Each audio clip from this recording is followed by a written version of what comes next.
hapon po. Matapos magpatawag si Pangulong Duterte ng special session ng Kongreso, nag-caucus ngayong araw ng Sabado ang mga kongresista para pag-usapan ang pagpasa sa 2021 proposed national budget. Kung sakali kasing hindi maipasa sa oras ang proposed budget, ang 2020 budget na lang ang gagamitin para sa 2021, kaya posibleng maapektuhan ang mga programa sa pagtugon sa pandemya. Nakatutok si Mav Gonzales. Gusto lang natin pera. Certified as urgent ni Pangulong Duterte ang 2021 proposed national budget. Kaya kanina nag-caucus ang ilang kongresista para pag-usapan ang agarang pagpapasa nito matapos mabalam dahil sa agawan sa speakership. I can assure you mga kababayan that we will be focusing on the budget. Ang akin pong objective at akin pong pinaalam sa Pangulo ay magkaroon ng magandang budget at tapusin tong budget na to. Sabi ni Presidential Spokesperson Harry Roque, kung maipasa ang 4.5 trillion pesos proposed budget bago ang recess ng Kongreso sa December 19, mapipirmahan ito ng Pangulo bago magtapos ang taon. Parang band-aid lang yung ginawa nating Bayanihan 1 at Bayanihan 2 ang kabuuan ng ating response talaga sa COVID-19 na nandito po sa 2021 budget. Patuloy pa rin ang agawan sa House Speakership ni Cayetano at Marinduque Representative Lord Alan Velasco. Sa October 14 dapat uupo sa pwesto si Velasco, alinsunod sa term sharing agreement nila. Pero sabi ni Cayetano, budget muna ang pagtuunan nila ng pansin. Ako nakikiusap sa lahat po, isang tabi muna natin ang politika, magtulong-tulong muna tayo sa budget, at least yung grupo namin, no? Ilang beses nang sinabi ng Pangulo na hindi siya makikialam sa Kamara basta't huwag itong makakaapekto sa pagpasa ng national budget. Ang sabi naman niya, talaga namang sana, quoting again the President, sana matuloy yung kasunduan, pero kung wala talagang numero si Congressman Lord Alan, wala akong magagawa.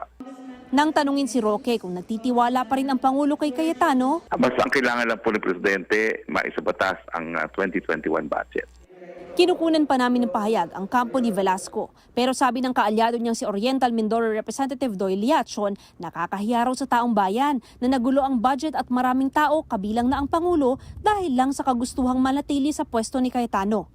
Dagdag di Cebu City Representative Rodrigo Abellanosa, nabigo si Cayetano sa tungkulin niyang protektahan ang konstitusyon nang i-railroad umano niya ang budget kahit hindi pa raw ito nabubusisi ng lahat ng mambabatas. Nawala na raw ng moral authority si Cayetano at dapat mag-resign na bilang House Speaker.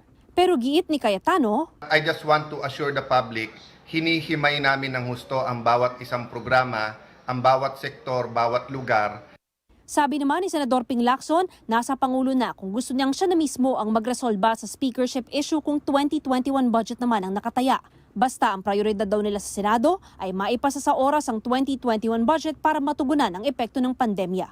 Mav Gonzales, Nakatutok, 24 Oras.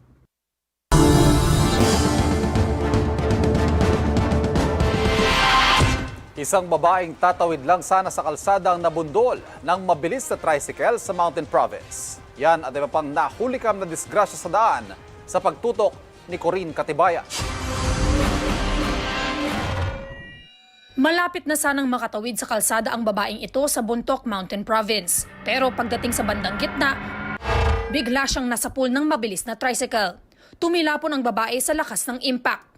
Ayon sa pulisya, nagtamo ng mga sugat ang biktimang si Flor Deliza Tayab na agad isinugod sa ospital. So nagkaroon naman ng investigation, sir. As of now naman, sir, parang nagkaayos naman na yata, sir, sila, sir. Ang lalaking ito nakatingin naman sa kanan habang tumatawid sa kalsada sa Silang, Cavite. Pero binulaga siya at nabangga ng tricycle mula sa kaliwang bahagi ng kalsada. Pumailalim pa sa tricycle ang biktima na agad namang tinulungan. Ayon sa biktima na nagtamo ng mga sugat, magpapagaling muna siya bago makipag-areglo sa driver.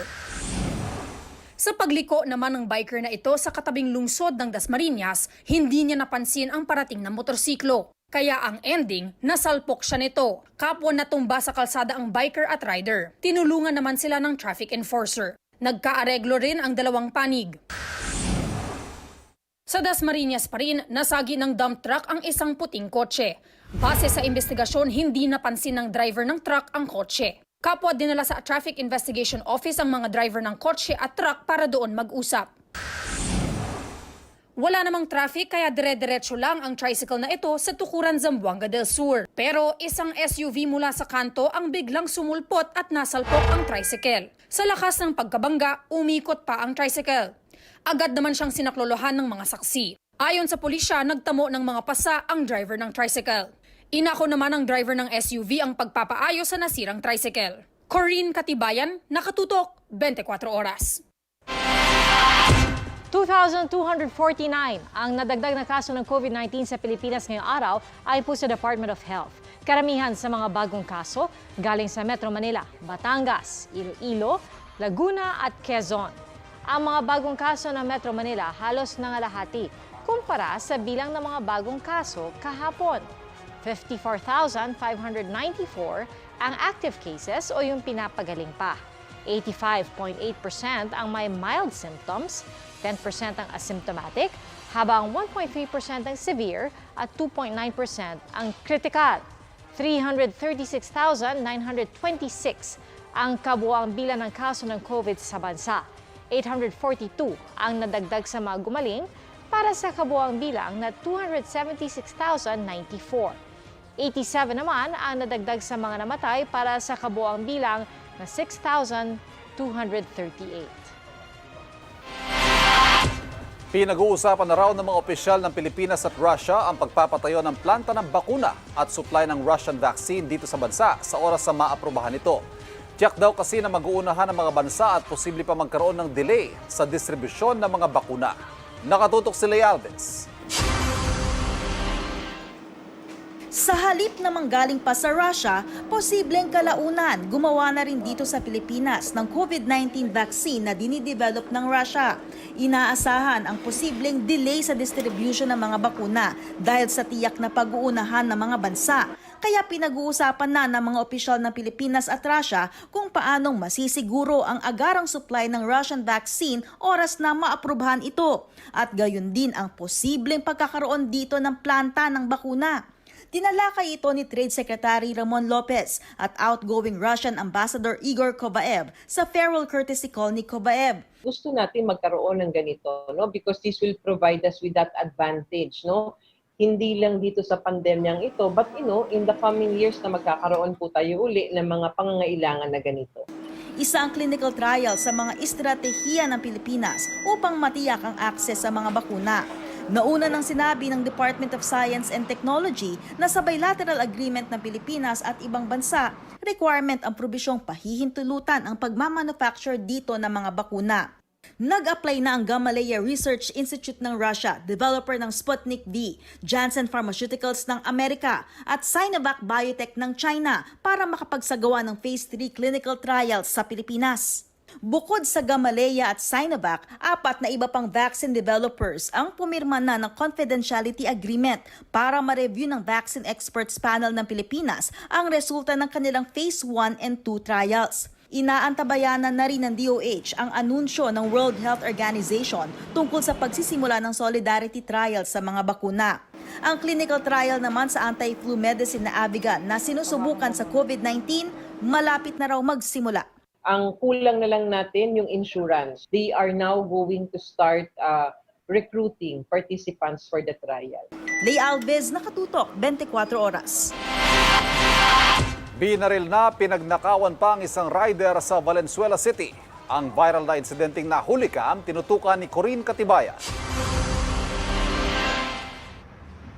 Bumabiyahe ang 2 motorsiklong ito sa bahagi ng Barangay Paso de Blas sa Valenzuela City dakong alas 4 ng hapon kahapon. Biglang tumabi ang magkaangkas sa berdeng motorsiklo sabay tinutukan ng baril sa likod ang lalaking nakasakay naman sa asul na motor. Tuluyan siyang binaril ng mga salarin kaya bumagsak na ang rider. Nang nakahandusay na ang biktima, nag-sign of the cross pa siya bago kinuha ng mga suspect ang kanyang bag na may lamang pera pati na ang kanyang motorsiklo. Kinilala ng mga otoridad ang biktima na si Luigi Hernando na galing pala noon sa bangko. Sa ibang kuha ng CCTV, habang nasa bangko ang biktima, inaabangan na pala siya ng mga salarin. Ayon sa kaibigan ng biktima na si Sai, hindi niya tunay na pangalan, nagtatrabaho si Hernando bilang messenger at collector ng isang kumpanya. Parang nasundan na po yung kaibigan namin, di po namin alam kung doon pa lang po sa bangko ay nasundan na po siya. Sana lang po kinuha na lang nila yung gamit ng kaibigan namin tsaka yung motor, di na lang po pinatay. Dito sa kalsadang ito na matao at daanan ng maraming sasakyan nangyari ang krimen. Ayon sa Valenzuela Police, inaalam pa kung magkano ang perang natangay ng mga salarin. Undergoing ang investigation but may mga naano tayo sa mga CCTVs. May mga lead tayong natutumbok ngayon. Corinne Katibayan, nakatutok 24 oras. Matitindi ang mga sugat na ikinamatay ng ilang preso sa riot sa Bilibid Prison kahapon. Pasintabi po, maselan ang inyong mapapanood. Nakatutok si John Consulta exclusive. Parunaw gumalang sinapit ng ilan sa mga napatay sa naganap na riot sa loob ng maximum compound ng New Bilibid Prison.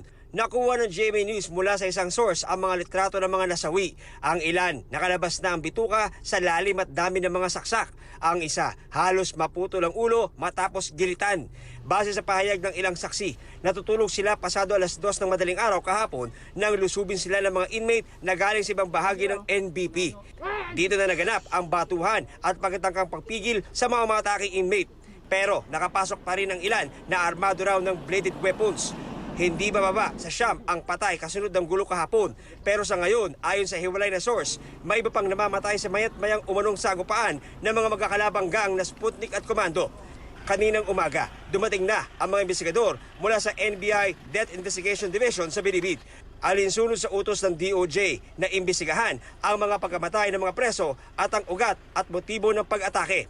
Tiniyak ni NBI Director Eric Distor na kukunin ang lahat ng testimonya at ebidensya para sa kanilang isusumiting report kay DOJ Secretary Menardo Guevara. John Consulta, nakatutok, 24 oras. Mga kapuso, ingat po ha, lalo na sa mga nakikilala lang online. Isang makeup artist ang nabiktima ng lalaking carnapper pala. Nakatutok si Corinne Katibayan. Sa isang dating app, nakilala ng biktimang si Jera Fadol ang 33 taong gulang na si Wilson Morris. Si Jera ay makeup artist sa ilang programa ng GMA. Dahil sa matatamis na salita, mabilis na nahulog ang loob ni Jera kay Morris. Kaya makalipas lang ang ilang araw, ipinakilala na ni Jera si Morris sa kanyang pamilya. Malinis, okay makipag-usap, makipag-ano sa family, ayun, siyempre lahat kami tiwala Sabi naman ni Morris kay Jera, ipakikilala siya nito sa kanyang pamilya sa La Union. Nang magpunta si Jera sa tinutuluyan ni Morris, nagtaka siya nang hiramin ni Morris ang kanyang sasakyan. Nagulat lang ako, pagpunta ko dun sa apartment nila, hindi siya yung parang excited na umalis. Nagulat lang ako na sabi niya, hihiramin niya yung susi. Dahil sa love, dahil love ko siya, ganyan. So nagtiwala ako. Yun nga lang, Mga ilang oras na rin nakalipas, hindi na siya sumasagot sa mga sa mga calls ko, sa mga text ko. nagpasundo na siya sa kanyang pamilya at saka humingi ng tulong sa mga kaibigan sa media. Pinost niya sa social media ang mga larawan ni Morris. Doon na naglabasan ang iba pang mga nabiktima ng lalaki. Si Wilson Morris, nakilala rin bilang Benjamin Ferrer at Jomar Lamsen Garcia, wanted carnapper pala sa Laguna at Cavite. Base sa inisyal na investigasyon, modus na talaga ng suspect na magpaibig at lumansi ng mga trans gaya ni Jera. Nang makita ng suspect ang mga social media post tungkol sa kanya, ibinalik niya ang kotse ni Jera.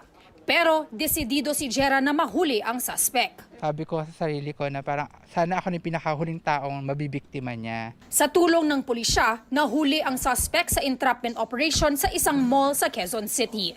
Inamin naman niya ang krimen. Bengi po ako ng patawad po sa inyo pong lahat. Sana po mapatawad niyo po ako. Mahaharap siya sa patong-patong na kaso ng carnapping, falsification of public documents, estafa at iba pa. Corinne Katibayan, nakatutok, 24 oras.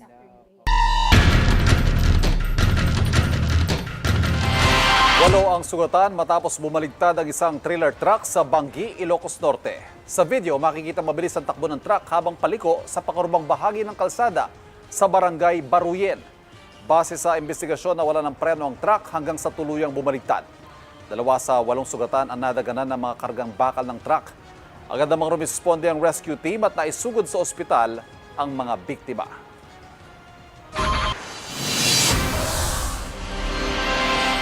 Sa audit report ng Commission on Audit, lumabas na mahigit 900 million pesos ang overpayments o yung sobrang bayad ng PhilHealth noong 2019. Nakakasama raw ito sa ahensya, lalo't pwede pa sana itong nagamit sa iba pang claims ng mga miyembro.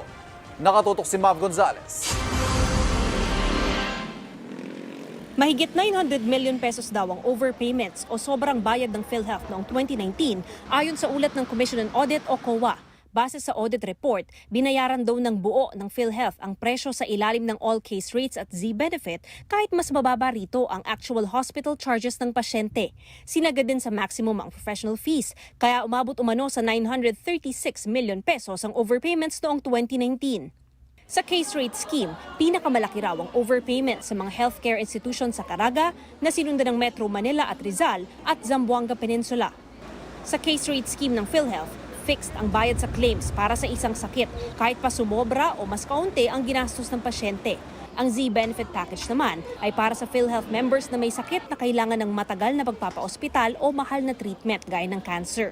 Sabi ng COA, nakakasama sa PhilHealth ang mga overpayment na ito na sana ay pinambayad na lang sa iba pang claims ng mga miyembro. Dagdag ng COA, paulit-ulit ang issue ng overpayment sa PhilHealth, kaya dapat baguhin na ang payment scheme guidelines nila. Inirekomenda nilang bayaran ng PhilHealth ang case rate amount o ang aktual na hospital charges at professional fee, depende kung alin ang mas mababa. Sinabi rin ng COA na hindi raw kaagad kumilos ang PhilHealth Regional Office ng Metro Manila at Rizal kaugnay sa suspensyon ng pagbabayad ng claim sa Dialysis at Laboratory Center Corporation o DLCC sa gitna ng mga ulat ng ghost dialysis o walang aktual na dialysis na nangyari. Patuloy raw na prinuseso ng PRO-NCR at Rizal Central Branch ang pagbabayad sa 114 dialysis claims na umabot sa halos 2 milyong piso. Sinusubukan pa namin kunan ng pahayag ang PhilHealth ukol sa COA report. Mav Gonzalez, Nakatutok, 24 Oras. Ayon po kay PhilHealth Deputy Spokesperson Ray Balena, pag-aaralan muna nila ang report ng Commission on Audit. Isang hakbang na lang at magiging ganap ng santo ang tinaguriang Cyber Apostle of the Eucharist na si Carlo Acutis. Ngayong araw po ginanap ang beatification kay Venerable Carlo Acutis na pumanaw sa sakit na leukemia noong 2006 sa edad na 15. Isang computer programmer ang Italian teenager na si Carlo. Noong nabubuhay pa siya, gumawa siya ng isang website tungkol sa mga Eucharistic miracle at dito na itinuon ang kanyang buhay. Tumutulong din siya noon sa mga mahihirap. Ayon sa Vatican, nagmilagro si Carlo matapos gumaling ang isang batang Brazilian mula sa isang pambihirang pancreatic disease noong 2013. Sakaling matapos ang canonization kay Carlo, siya ang ituturing na kauna-unahang millennial na santo.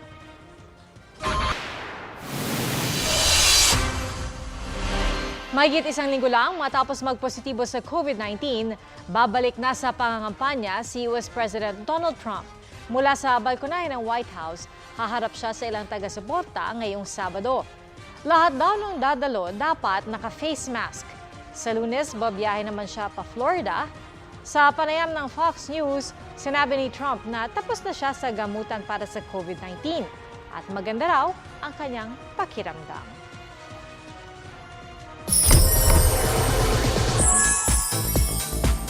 Naaliw ang mga netizen sa bookingan session ni na prima donna star Aiko Melendez, Katrina Halili at Wendell Ramos. Sa latest vlog ni Aiko, game na kumasa sa lie detector challenge sina Katrina at Wendell. Kinakabahan man, madalas na hindi nag-ground ng lie detector machine si Katrina. Makailang beses namang nag-ground at todo paliwanag si Wendell. Sa huling tanong, nabuking na may crush pala sina Wendell at Katrina sa isa't isa. May crush ka ba kay Katrina Halili? Siyempre, wala.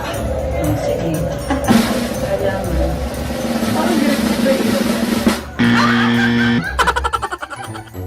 Ayoko na sa'yo! Binubuking mo ako! May crush ka rin ba kay Wendell Ramos? Wala po. Ay! Wala po akong daman.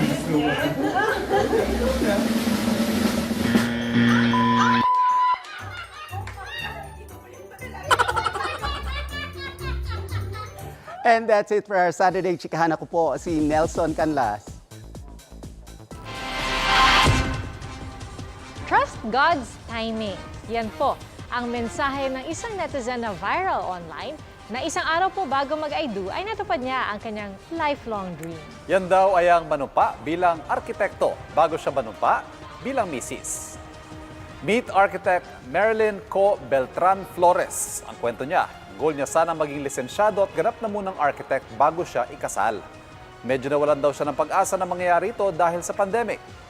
Ilang linggo bago ang kanyang kasal, na nakaschedule noong September 27, inanunsyo na magkakaroon ng e-oath taking para sa licensure exam passers. Pinagdasal daw niya na huwag sana masabay ang oath taking sa kanyang kasal. Dininig naman ni Lord ang kanyang dasal at nangyari ang oath taking noong September 26, isang araw bago ang kanyang kasal. Congratulations sa misis na architect pa. Congratulations sa inyo. At yan po ang mga balitang ating tinutukan ngayong Sabado. Mga kapuso, 76 days na lang, Pasko na. Mula sa tahanan ng katotohanan, ako po si PR Kanghel. Ako po si Ivan Mayrina, buong puso para sa Pilipino. Ito ang GMA, walang kinikilingan, walang pinoprotektahan, walang kasinungalingan, serbisyong totoo lamang. At dahil hindi natutulog ang balita, nakatutok kami 24 oras.